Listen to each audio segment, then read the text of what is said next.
L'islam a adopté une position ferme et décisive à l'égard de la sorcellerie. Il a même fermé toutes les portes, sans exception, en interdisant son apprentissage, son enseignement et sa pratique, et tout ça afin d'en prévenir les méfaits et de couper court à toute forme de superstition qui pourrait s'insinuer dans les esprits des musulmans et les détourner d'une pensée saine et d'une planification fondée sur la loi de cause à effet qui constitue la base de l'ordre cosmique qu'Allah a créé.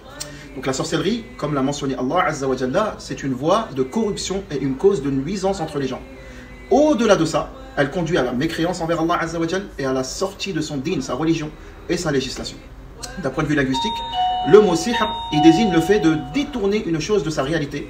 Et dans le lexique religieux Filistilah, Ibn Qudama, il a dit que c'était des incantations, des formules et des nœuds qui ont un effet sur les cœurs et les corps et qui provoquent maladie, mort, séparation entre un homme et son épouse ou un détournement de l'un des deux conjoints de l'autre. Et Abu Bakr al-Razi, quant à lui, il a défini cela en disant que c'est toute chose dont la cause elle est obscure et qui produit une illusion différente de la réalité, relevant du domaine de l'illusion et de la tromperie. Et donc ce khilaf, cette divergence-là de définition, elle s'explique par la différence d'approche doctrinale. Ibn Qudama, il s'appuie sur l'opinion sur laquelle la sorcellerie, elle a une réalité, une haqiqa tangible, tandis que dans la définition de l'imam al-Razi, elle repose sur l'idée que la sorcellerie n'est rien d'autre qu'une illusion. Et ça, cet avis, c'est l'avis marginal. Donc l'avis qui affirme la réalité du sihr, c'est l'avis de Ahl Sunnati wal Jama'a, la majorité parmi les savants.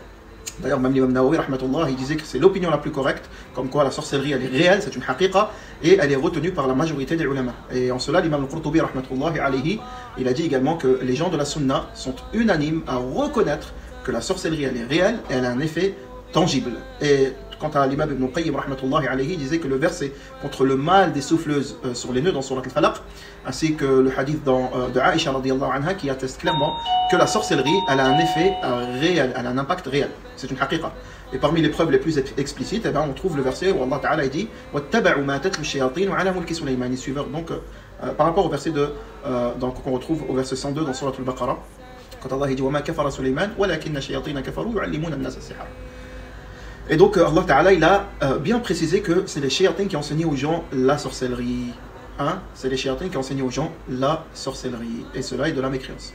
Donc les gens, ils apprenaient d'eux ce par quoi ils provoquaient la séparation entre l'homme et son épouse, comme Allah Ta'ala il a dit. Or, ils ne nuisaient à personne, illa bi'idhnillah, sans la permission d'Allah. Et ils apprenèrent ce qui leur nuisait et ne leur était d'aucune utilité, comme Allah Ta'ala l'a mentionné dans Surat al-Baqarah, verset 102, toujours dans la continuité. Donc, la sorcellerie, bien évidemment, c'est quelque chose d'interdit, comme on l'a rappelé. Donc, ce verset, il nous a démontré clairement que la sorcellerie, elle peut produire des effets concrets, une haqiqa, comme la séparation entre époux et des nuisances réelles, mais toujours par la permission d'Allah. Et ces effets ne peuvent être niés, et ils attestent que la sorcellerie, c'est une réalité, et elle ne se limite pas simplement à de la tromperie ou de l'illusion. Ce n'est pas du takhayyul uniquement, c'est une haqiqa, et parmi la sorcellerie, on peut retrouver également une sorcellerie dite d'illusion, la haqiqa. Ceux qui disent c'est que de l'illusion, c'est les mu'tazilites, et c'est un des avis également d'un grand savant, l'imam al-Razi, qui était également aussi de cet avis, mais cet avis-là, comme dit, elle reste marginal. Donc selon eux, il n'existerait donc qu'un seul type de sorcellerie, c'est sihru at-takhyil ou at-takhayyul, la sorcellerie d'illusion.